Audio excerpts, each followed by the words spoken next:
So now we're up to Daf Peyom and Beis. And we have now a question as to whether or not a Ben Ches could possibly survive. And the Gemara says, Hachav Mayaskinon, when Rabbi Avo assumes that a Ben Ches could actually survive, Shegamru Simonov. In other words, we look at the child and we can tell at its birth that it's already developed. It doesn't look like a nefel, a stillborn. And on such a child, Rabbi Avo establishes that although it looks like he's a ben kayoma and he's not a nefel, but nevertheless, since he was born after 8 months, we have to wait until his 20th year, 20th birthday, to be absolutely sure that he's a ben kayoma. But the brisa that we just learned, that assumes the status of a ben shmona as an even, as muktzah, that's talking about a ben shmona shelo nigmaru simonov. It hasn't developed its physical body, as we mentioned earlier. The Sanya Ezu ben shmona, when do we consider a ben shmona as an even? Kol shelo kolulo chadoshav. If it did not stay in its mother's womb for the full term of 9 months. But Rebbe Omer, hasimonim ochichim olav. We're going to see as we look at this born, eighth month born baby, that it's not developed and therefore it's not a ben kayom, it's a nefel. And what are those simonim? Sa'arov etziparnov shelo gomer. So the Gemara is medayik from the words of Rebbe as quoted in this part. It's taima de lo gomer. The reason why this 8-month baby is not a ben kayom is because it doesn't show sarim and tziparnayim hagomer. But if si'arov and tziparnav are developed, then amrinan hai ben shiva, who we're going to assume that the child is really only a premium of 7 months. And during its 7th month, its last month of 7 months pregnancy, Nigmaru Yitzira, so became fully mature. And Vishta'ui Hudishtaya, even though the actual birth took place a little bit later, 4 weeks later, it was Misakev B'mei Imo, and it was born later on. So even according to Rebbe, we see that if it exhibits simonim, it's not a, according to Rebbe, Mishi Yeshlo simonim, eno ben kayom v'vados, ad ben esrim shana. We cannot establish that the child is a ben kayom and yotzei michal nefel until we wait till its 20th birthday. And as we said earlier, until that point, we assume in one side of the suffix that the saros are nothing more than shuma. Ella hadi of Rava Tosfot. Uvda, what about the case of a hora of Rava Tosfot, which was halacha l'maisa be'isha shalach bailam dinas hayam. Her husband went out to the far seas, v'ishtahu, and he remained out there in Medina Sayam ad Tresar Yarchi Shato. Imagine, he was away from his house on the other side of the globe for a full 12 months, and now she gives birth. Wouldn't it be obvious now that the child is a mamzer? It couldn't have been him because he was on the other side of the globe. And what did Rava Tosfa paskin in this case, as far as the status of the child? Achshere. Rava says he's not a mamzer. Why? Because we assume that this husband, 12 months ago, had intimacy with his wife before he checked out. 9 months later, the baby was fully developed, but it remained within the uterus of its mother for an additional 3 months, and now it was born. And the Gemara asks, Keman, this hora of Rava, is it standing on the shoulders of whom? And the Gemara says, L'chora ke Rebbe, Diyama Mishtai. Rebbe was the one who said that in the case of an 8-month-old baby and Nigmu simonov, that we assume that the baby was really meant to be born after 7 months, which would make it into a ben kayoma, but it was always a shtaya, remained inside its mother's womb for an extra month.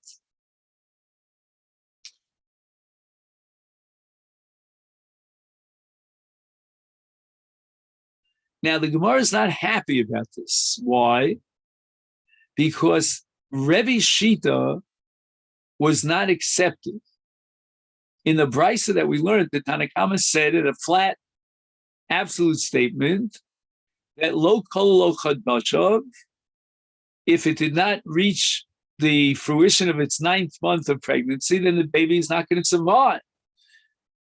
Is it possible that Rava would have paskin based on Rebbe when the Chachamim rejected Rebbe? Rebbe becomes what we call a das yachid. Our answers came under Ikar of Shimon Gamliel. We're going to try to show and demonstrate that Rabbi Shimon Gamliel supports the Shita of Rebbe, which means that Rebbe Shita was not a das yachid. The Omar Mishtoi, that the fetus may remain longer in its mother's womb even after it finished its ibur, its development as a fetus. And therefore, Rava is kirabim avad. He's not passing like one individual's shita, namely Rebbe, but also Rabbi Shimon Gamliel is on board. Tisanya Rabbi Shimon Gamliel Omer, kol sheshah shloshim yom, the Adam Eino Nefel. That if the baby remains alive after its birth for a full 30 days, then it's not a Nefel, because a Nefel would not survive for more than 30 days. And therefore, even if the baby was born after 8 months of pregnancy, it's considered a Ben Kayama, because it survived the first 30 days of its life. It's Yotze Mechlal Nefel. And why? Because we're going to assume that it was Nigmara Iburo L'Shiva Chadashim. At the end of 7 months, it was already fully developed and ready to be born, but it's Akev B'mei Imo, like we saw in Rebbe.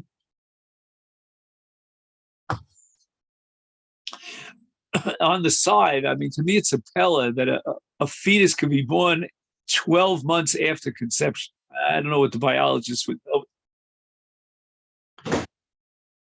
Tanra Bona, Ezu Sris Chamo.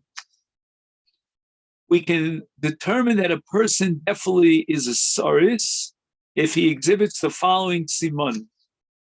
And again, we're talking about a Sris Chamo who is a saris mileidaso because of his birth.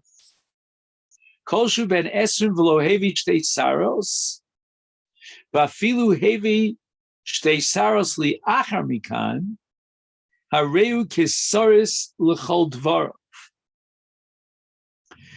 So when is a boy considered a saris? When he reaches the age of 20, he hasn't brought shtei saros.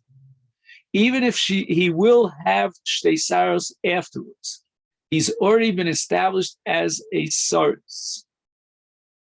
And the answer of the Brisa is because he exhibited simone saris. So the fact that he exhibits shtei simonim is not shtei saros is not going to change his status as a saris, because this saris has exhibited simone saris. What are the simonim of a saris? Number one, kol she'ein lo zakon, he doesn't grow a beard. Number two, and we're going to have a machlokas whether you need all these simonim or one is enough.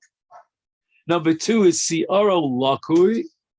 He has very soft hair, and apparently that's more typical of a female than a male. Ubisaro machlik. His skin does not produce any hair. It's totally smooth. And once again, smooth skin is typical of a female. Rav Shimon ben Gamliel, Mishum Rav Yehuda ben Yair, another simon, kol she'ein meimav malin resichus. That when he urinates, there's no kind of foam on top.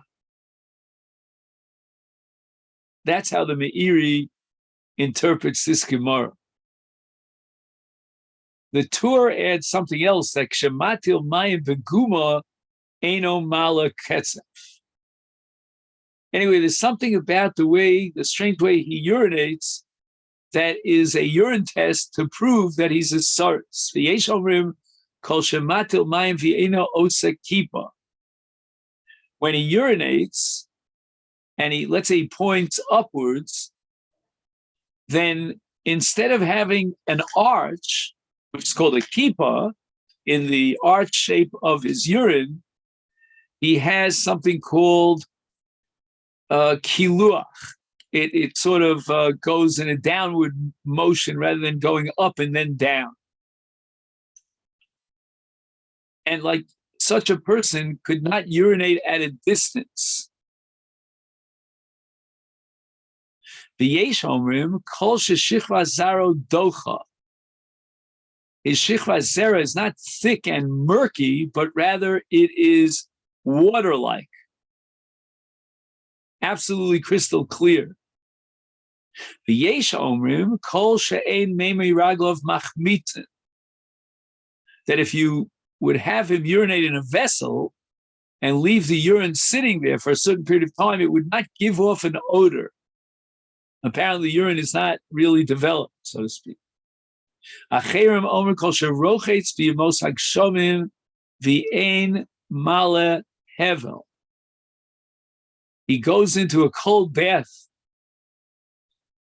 and you don't see any edim, any sort of vapor. Rabbi Shimon Elazar Omer kol shekolo laku. He has a female voice. Eino nikar bein ish leisha. The Ezi islandess. And when do we determine that a woman is certainly an ironess? Kol shi bas esrim velo evia shtei saros. Afilu evia liachar mikan. Even if she has shtei saros after the age of 20. Harehi ki islandess lechol dvareha. If she has simoni islands. V'elu hein simonea. What are the simanim exhibited by a woman and established that she's an island? Culture ein lo dadim, she has no breasts.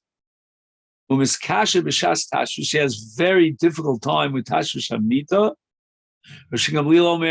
In addition, culture ein lo shipui me'ayim tinosh. In the lower part of the abdomen, a woman has a certain curvature, and this woman doesn't have it.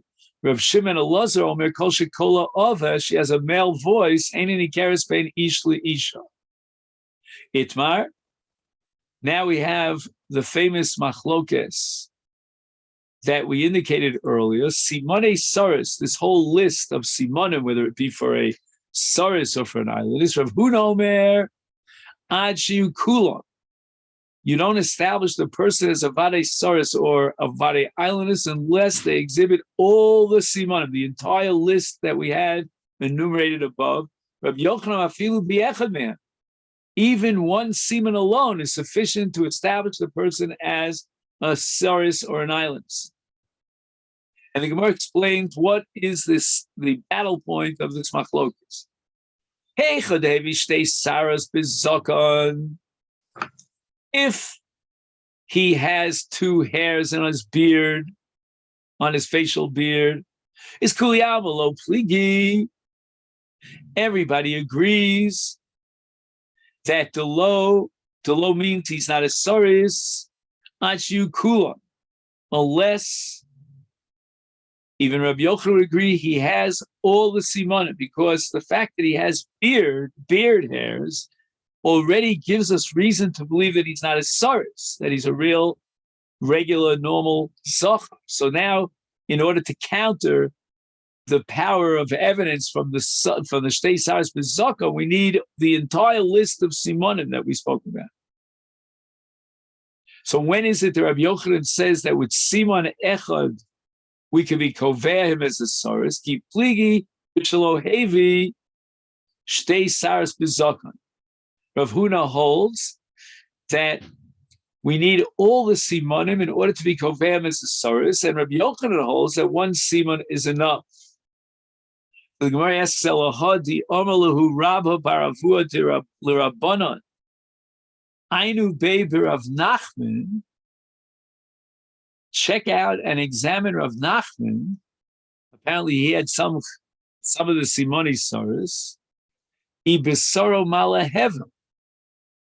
Right? We spoke about the that vapors when he goes into the to the cold water.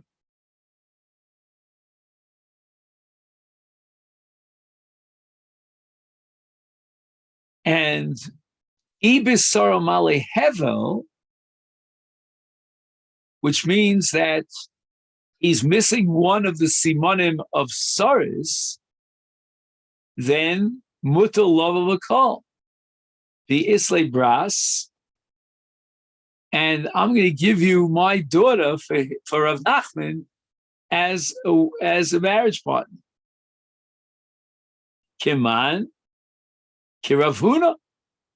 Shall we assume, therefore, that Rabbah paskins like Rav Huna, that one simon is not enough to make you into a soros, and therefore Rav Nachman, according to the psak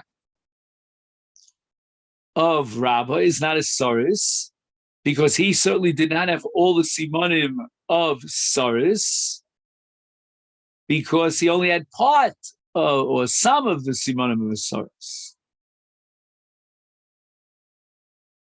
And Rav Huna holds, and apparently Rabbah accepted Rav Huna, that you need all. It's an all and nothing proposition. And the Gemara says, lo, I'm going to prove to you that even Rabbi Yochanan, who holds that one semen of Ceresus is enough, could be reconciled with the psak of Rabbah regarding Rav Nachman's status. You'll ask me, why did Rabbi Baravah require all the simon? Because Rav Nachman sike dikna havyale. He had sorrows in some places on his beard, which is called dikna. Dikna is a beard. The dalid in Aramaic replaces the zayin. So here, even Rabbi Yochanan concedes that he will not be considered a saris unless he has all the simoni saris, because he already has hairs on his beard. The Mishnah establishes that as saris lo choletz v'lo miyaben, v'chena islandis lo choletzis v'lo misyabemes. And in one breath, the Mishnah mentions both a saris and an island is Ktari saris dumya the islands. Ma island is bidei shamayim. When do we say that an island is? Well, I shouldn't say when do we say, because the Mishnah establishes as an island is not roy laholid, and therefore she's not included in the filas yibum. She doesn't need yibum or chalitza. And an island is by definition is bidei shamayim. Right? It's a physiological phenomenon. That's how she's born.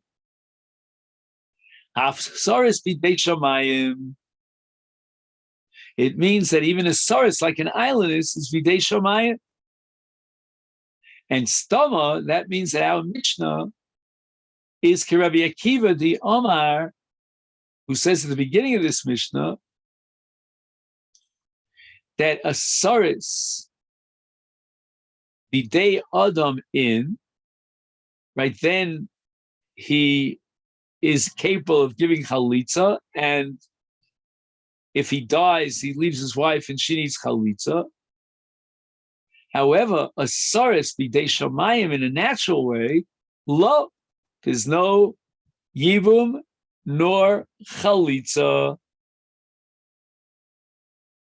Why? Because it's not roy laholid, right? The whole purpose of the mitzvah of yibum, as indicated by the Torah, is lahakim shem li'achiv hames, and here we have someone who's not roy lahakim shem li'achiv hames.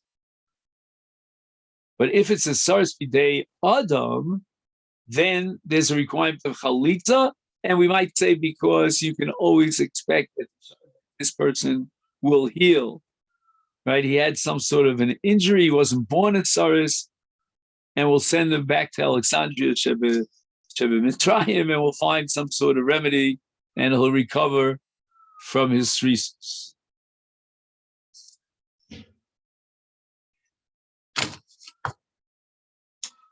We learned in the Mishnah that a saris shecholatz liyavimto lo pisola. In other words, the chalitza, in this case of a saris, doesn't passel her min ha-kahuna.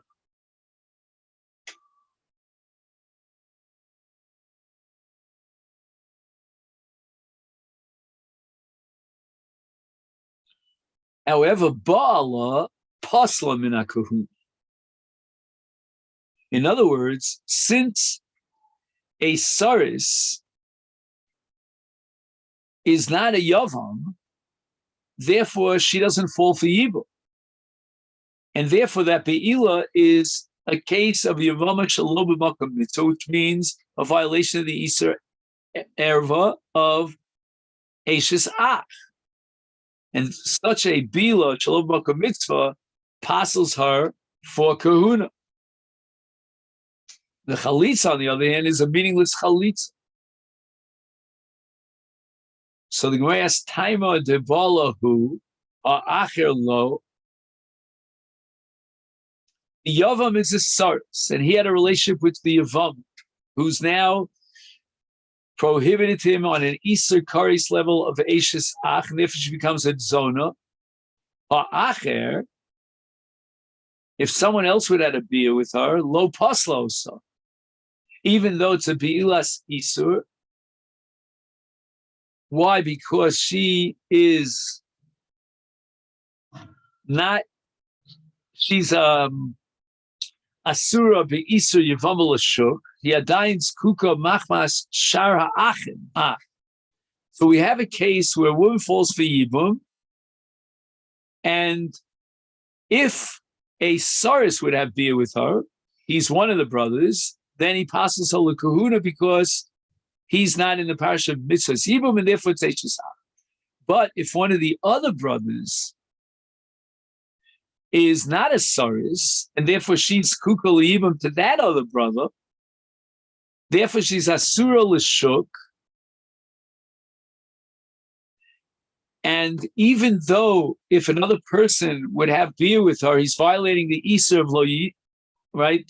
Loya Eishes Hamesh Achutz Lishtar of Yevamot L'Shuk.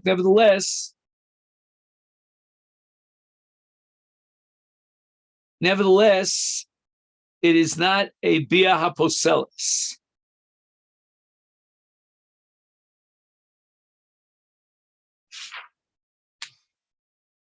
So the Gemara says on the top of Pei Aleph, Lema tehevi tuvta dirav hamnuna di omar shomeres yavam shezinsa psula liyavama.